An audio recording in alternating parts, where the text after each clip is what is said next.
Hey guys, it's Kevin in my review for Let Him Go. So what Let Him Go is essentially about is we center on the Blackridges. We have Margaret and George living in 1963 Montana, and they have recently suffered a loss of their son who was killed in this accident, and recently his widow has remarried to this other guy, and from the second that they marry, you know, they can tell that this guy is very much bad news. But one day when Margaret is observing an encounter between Lorna, which is their daughter-in-law, and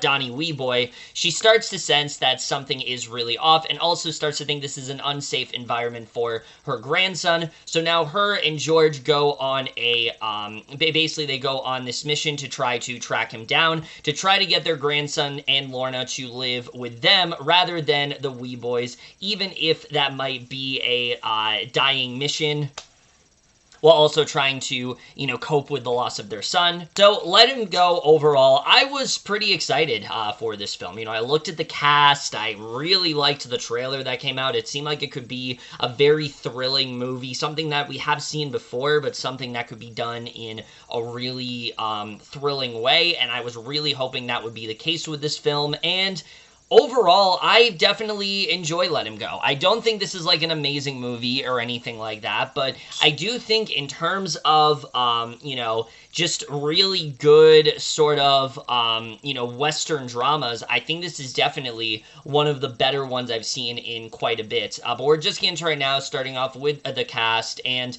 easily, that is one of the best things about this movie. I think if the cast was not as good as they are in this film, the film would just not be as good. Especially, though, when it comes to Diane Lane, who I think just kills it in this movie. The whole film is pretty much from her perspective. There's rarely a scene in this film that she isn't in. In fact, I can't really recall of a scene in this film that she isn't in. She is very much the main lead here, and I really liked her performance a lot. This is someone who, she has so much care for all of these people, and that's why she is so adamant about getting them out of this situation, because she knows they're in an unsafe environment, and while she's very nurturing, she's also willing to, you know, take some drastic measures in order to, you know, reclaim her grandson or reclaim her daughter-in-law. Like, she wants to have these bonds with people, and you really do see the emotion that she goes through here, but you also do see how much this takes a toll on her as a character, and I think Lane just exhibited all of that so well. I was very impressed by her performance here. I think she absolutely is one of the reasons to watch this movie alone, and I just really liked what she ended up doing. And then Kevin Costner as well, I think, gives a very strong performance. He is always a very strong actor, but here, I think he does a really good job at playing George, someone who, he's a bit restrained in terms of his emotions. You know, he isn't as sure if he wants to be in this situation, but he cares a lot about his wife, but at the same time, you can see that he is willing to be a little bit more rough around the edges, and I really did like that about Costner's performance here. I think the two of them complemented each other very nicely. I think their chemistry is very strong in the movie, and definitely one of the best parts of it, for sure.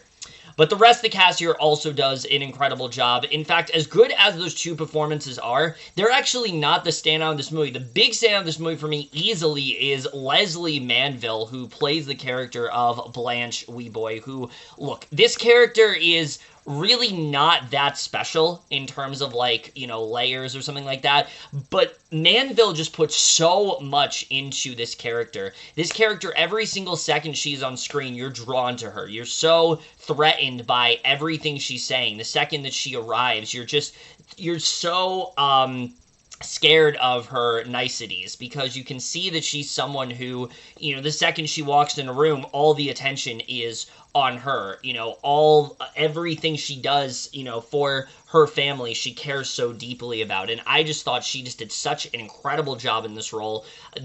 Every scene that she had, I thought, was so intense. Even something as simple as, like, a conversation she has with these characters, you just find yourself so invested in it, and it really is because of her acting throughout this film. I thought she just did such an incredible job, and the rest of the cast, I think, also is very strong here. Jeffrey Donavan, I thought, did a really good job as Bill Weeboy, someone who really is Blanche's right-hand man. She, obviously he's one of her sons, but, like, this is someone that he is sort of like a bodyguard of sorts to her, where, whenever something bad happens, he's always there to, like, get in the way of it and, diffuse the situation. Kayli Carter is an actress that continues to impress me. I've liked her since the film Private Life, and I really liked her here a lot. I think she gave a very strong performance in this film. She's not in it as much as I would have hoped, but I definitely liked what she ended up doing. I thought she gave a pretty strong performance. Booboo Stewart was the one who really impressed me here. I did not realize how much he was going to have, but I thought he gave a really strong performance. He's in one scene and you're not entirely sure what the point of his character is, but he kept showing up, and he has this one scene in the back half of the film that I thought was actually, like, really effective, and I was very impressed by his acting here. Again, I really did not know that he had it in him, and again, I think it's a testament to what happens when you let, like, say, Disney Channel actors, like, do some more serious work. Stewart definitely has the capability, and I was very impressed by his performance here. The only performance that ran a bit flat to me is actually Will Brittain's performance as Donnie Weeboy, and thankfully he's not in the movie that much, but I just thought he was just a little too cartoony for my taste. And, all the Wee Boys, we'll get more into them in a little bit.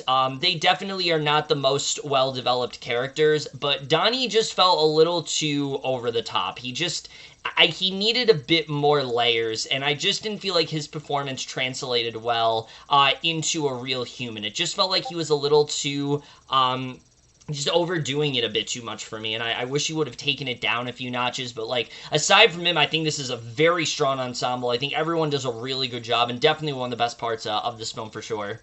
Now we get to the directing and the writing, which that's definitely one of the best things about this film. I think Thomas Bezucha's directing here is really well done. I think he does a really good job in this film of really setting the mood very well very early on. It's one of those films where things are calm for a while. We take a lot of time to settle in on what's going on, but then eventually it gets to a point and it just explodes. And every single time the tension is supposed to be, on an all-time high, it very much feels that way, and I think that his directing was very strong here. I was very impressed by the way he went about it. You can tell that he is a big Western fan for sure, because I think he definitely infused a lot of that over this, and I was just very impressed by his directing. I thought he definitely did a very strong job with that for sure.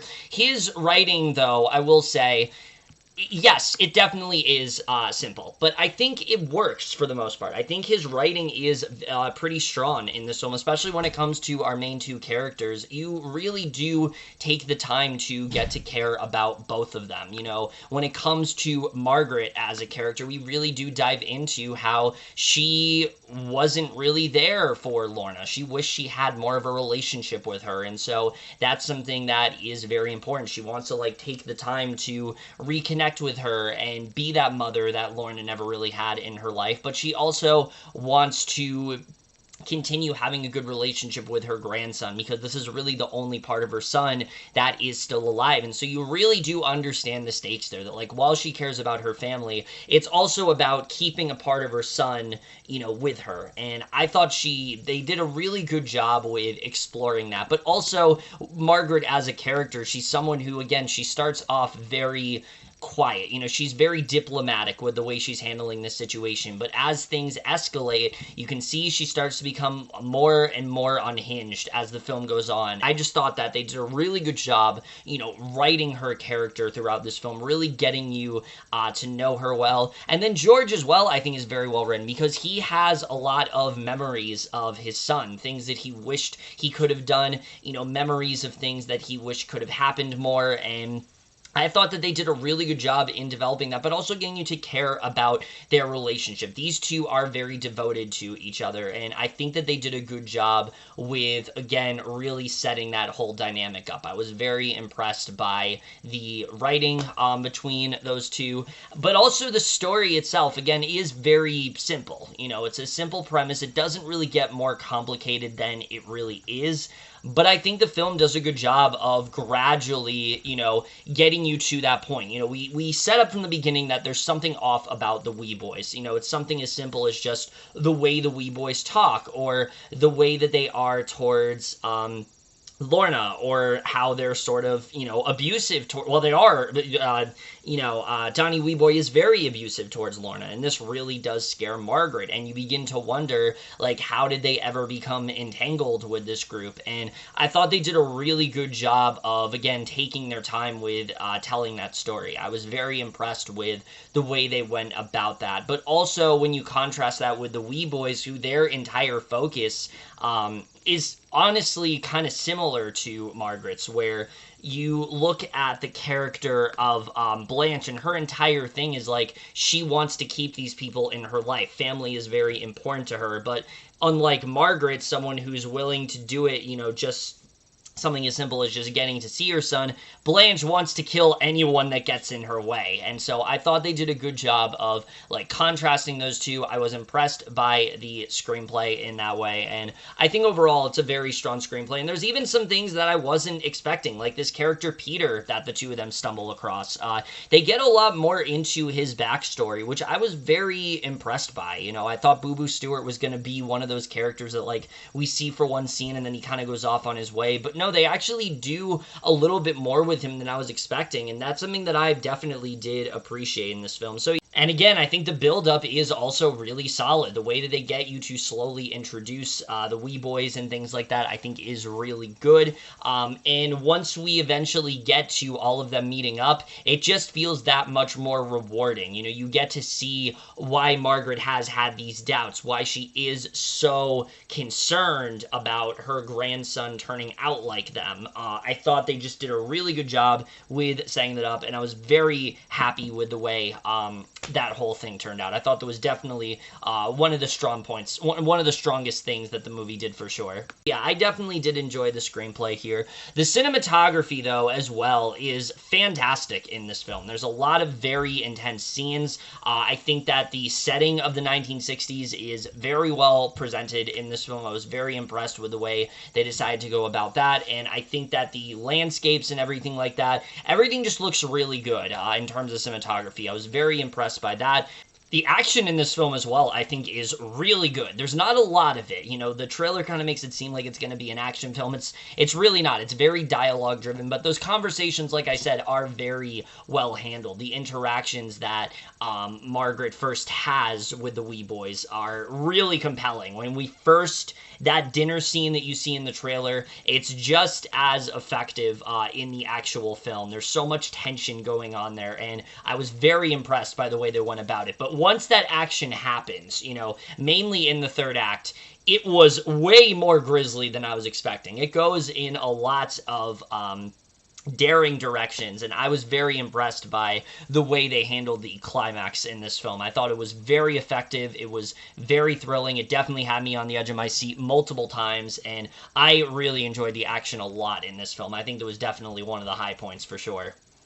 But also the score by Michael Giacchino. I mean, I forget just how good this man is at composing films. And here as well, I mean, again, this is not like an amazing film, but his score is so good. It really just looms over the whole film. There's something that is deeply, there's something that is deeply uplifting about it. Even though, again, this can be a very dark film, I think he does a really good job at, composing a score that is definitely going to stick with you, even after you've seen the movie. I think his score is very good in this film, and definitely one of my favorite parts throughout. I think he set the tone very well. And then the editing in this film, this is one of the things that I actually do have a bit of an issue with. I think the film is mostly very well paced. I do. I think that once the plot starts off, I think the film is very well paced. I do think, though, and this is where we get to some of my issues, some of the film does feel a little bit too long. There are some scenes that feel like they could be chopped all together,